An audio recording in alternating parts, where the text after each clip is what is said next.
I think that everybody's focused on this news story, then suddenly that news story. Nobody's focused on what has happened. If you go back and look at bull market tops and in the subsequent bear markets, you'll find out it's not because of what happens in the future. It's because of usually what has already happened. And if that what has happened before is built on error or overpricing and things of that nature, then the corrections or the bear market's going to occur anyway. So the fact that there's a headline or not a headline to give an excuse to why it's going down, which, we had the tariff issue in the first few months, and now then it's suddenly a new war situation. We had one Ukraine-Russia thing in March of 2022 to the 2024 high.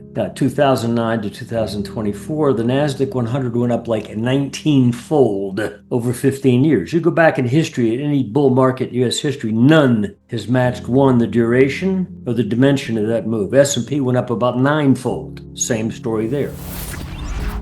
And you say, well, the economy was good. Okay, well, Trump said it wasn't because, Biden was in charge and Obama, et cetera. But anyway, forgetting that, you look at an M2 chart and you can see one of the reasons why the dollar valuation of the S&P 500 went up, because the dollar's true value went down, because the money supply basically doubled every single decade. And particularly in that 15-year period, we had some new things that the central bank used, like QEs, to really help goose it. So they printed money. And then when they adjusted rates in a fixed rate type environment that we live in other words, rather than a free market pricing of the cost of money, we have a central bank that tells us what the price of money is and the quantity. And they priced it at free for 10 of those 15 years. Money was free, okay? So, this is Cheech and Chong time. Hallucinations, bid for what you want, everything goes up, it's glory. We've had 15 years of that. And the technicals that we look at, not those fundamentals, but that's what we're aware of. The macro technicals that we use are momentum based. We look at price, but it's secondary to us because we know it's distorted by the underlying money units, whether you're measuring in yen or euros or dollars. As those money units ongoingly decay in real value, the price of things goes up. For example, we ran a chart recently that was so laughable, I hope it made its point. The Venezuelan stock market. You've never seen such a vertical beast. It's lovely. We should invest in Venezuela, right? No, it's because of the degradation of the money unit, silly. The only issue here is, well, it's less so, okay? But it's still ongoing degradation of the money unit, therefore the number of dollars, et cetera, et cetera. Okay, once error is built into a market, let's say, you make a decision whether you're buying stock or whether you're building a company or hiring new employees or you're a state government going to spend it on roads. The cost of money is a major factor. And if money is free, then you spend. And, it doesn't seem to have a negative impact. Ultimately, you have to pay the bill. Now, suddenly, that's an issue. And it may not be an issue in most investors' mind, but in ours, we can see it. And we're watching sectors that most people aren't. And most people are looking at the Mag 7, which, by the way, aren't Mags anymore. There's about 2 Mag 7s left. But sectors like commercial real estate, few people even talk about it. We used to know about the mortgage market back in 2005, 6, 7. Finally, the error hit in 2008. It exposed itself. This time around, look at commercial real estate. It's not a topic, but even yesterday was a good example. Commercial real estate got whacked about 2% while the market was up, pushing toward new highs, Look at where commercial real estate is, the price charts even. Go back, 10 years or so. Look what happened in 2022 when the market made a high. So did commercial real estate. Then the market exceeded that high. Commercial real estate didn't, went lateral. There's errors built in there. And when these things pop up, it makes headlines and it ambushes people. No, it's not a war story, anything like that. No, it's not the tariff issue. By the way, that hasn't gone by the way,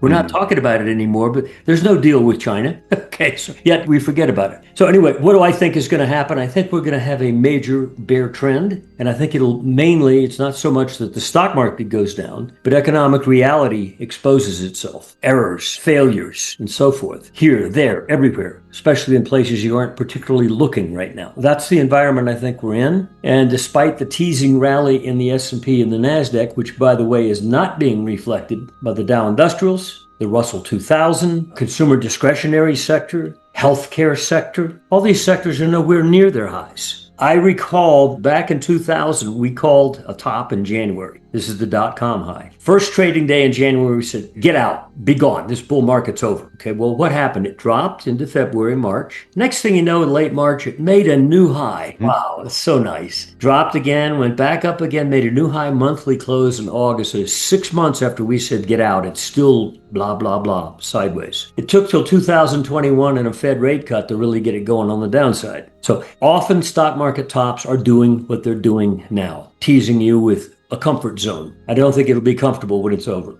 I'm not sure how deep the market will go. I mean, you could go back and look at history, 29 to 32. I mean, it's like an 80% wipeout ultimately. Anyway, it began with a crash and then came, halfway back up into March of 1930 and then went down slowly for 2 years, but at 80-something% drop. And it took until 1953 to even get back to the nominal price high the Dow saw in 29. Not counting the degradation in the money unit. Similar thing happened in 2000, by the way. People think, oh, wow, stock market made a low in 2002. Great. But in 2013, for the S&P to finally take out those highs, the 2007 highs and the 2000 highs. So you had a decade and a half almost of terms where the market was a wasteland, really, in a range. Anyway, I think we're headed into that, and I think there'll be real world consequences. And one thing we said about a year ago is we thought, well, if Trump wins, a couple things are likely to happen, but one of them is likely to be uncopacetic in terms of public response, the opposition. Rather than sitting back on their haunches and waiting for the next election cycle, I suspect if we get economic downturn now that is noticeable to the average Joe, something he thought Trump wouldn't bring on,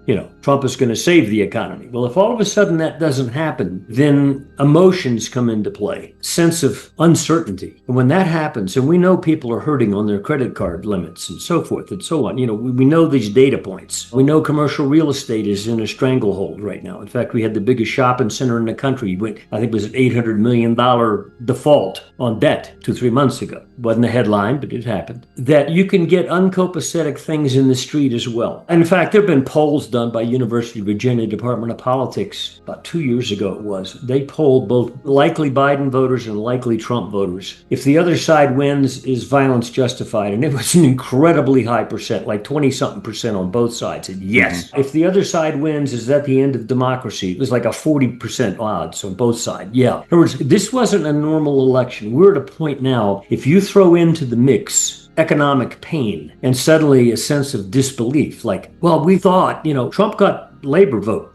He got to low income vote who thought this guy can probably solve our problem. He's sort of down to earth. And if all of a sudden that turns out not to be the case, not so much because of what he does or didn't do, it's what has already happened. He just stepped into it. If that unfolds, as we argue it's likely to, then a sense of emotional disbelief occurs. And that's when you get that uncopacetic, unpredicted outcome where all the norms aren't there anymore. And so that's another element that I think is probably we're going to see it this year, especially if we're correct on the stock market, relapsing from a new high, like it did, by the way, in 2007. You made a peak in May. Where was it? Back at the same price as the 2000 bull market peak, 1550 on the S&P. You dropped from May to August, a hard drop, just like we had January through April. Bernanke during that time denied that there's any problem with the mortgage markets. It's totally controllable. And the market turned up in August, September, moved back toward the high. And in mid-September, he cut rates by 0.5 point. The market shot up for another 3 or 4 weeks into mid-October,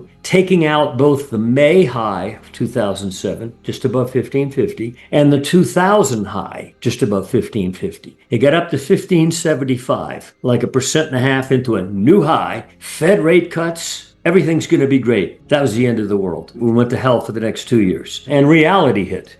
We had a mortgage crisis. Now it's probably not a mortgage crisis so much as it's a corporate debt crisis and other issues. But same story. Don't be teased by a new high. You can have that crisis, for instance, the long end of the bond market, the 30-year bond futures we look at. We got bearish on T-bonds back in October of 2020. Then the T-bonds were above 170. Between 2020 and late 2022, they dropped down into the 110, 115 zone. A huge collapse. But since late 2022, you can draw a line sideways on price. It's been in a choke zone. in terms of yields really dropping. They haven't dropped. They've stayed high. And of course, the yield chart would show it the other way, up, at high levels. Yep. But it's not that they have to go higher to choke people. They're already choking. It's just that they won't relent. And as you said, maturity, 2025 and 2026, as I understand, is likely a time for a lot of these debts to be exposed in terms of the ability to pay or not. So, we could be nearing that crisis. And yet it's been a reality that's been there for a couple of years. It just won't go away. No, I think we've got a crisis coming, and it's not just stock market, but it's in the real world. And I think that crisis this time around, unlike 2000 to 2002 or 2007 to 9, is going to create the kind of changes and uncertainty and up in the hands type response by everybody. Like,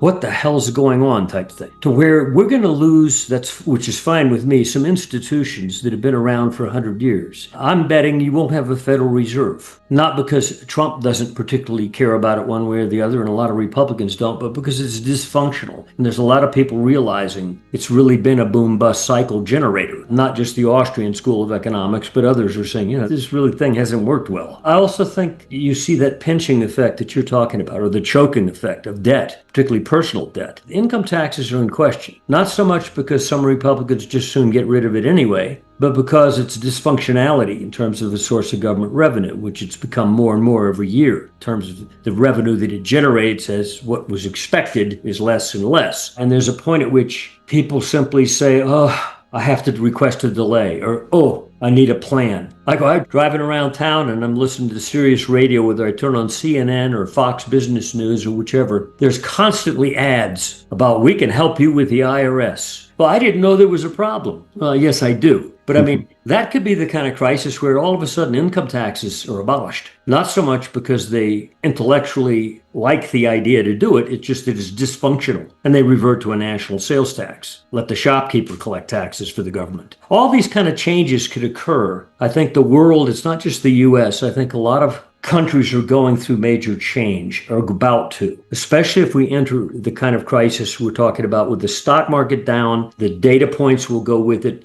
Day-to-day life will change, much like it did in 2007 and 8, if you recall. Argentina is an interesting example. The president of Argentina, elected like a year ago, is an anarcho-capitalist. And it wasn't like they read what he thought and understood it. It's just that they knew we need to get rid of these two competing parties, which have brought us nothing but ongoing decay. And once you get a market downturn and the personal pain that goes with that, you get this sense of desperation where it's hard to predict what the outcome's going to be, but I bet it's not going to be just another boom bust cycle. It's going to be something far more lasting.